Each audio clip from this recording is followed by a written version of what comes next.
लोग प्रयास करेंगे हर जगह जो व्यवस्था है आप लोग से बताइएगा और खेसारी लाल यादव करेगा।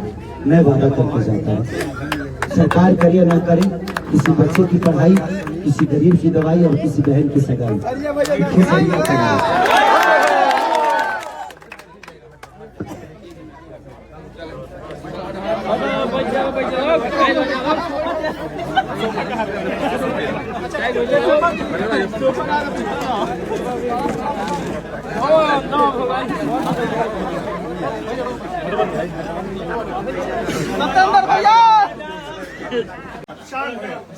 सारण जिले का, छपरा जिले का, बिल्कुल मैं पूरा शहर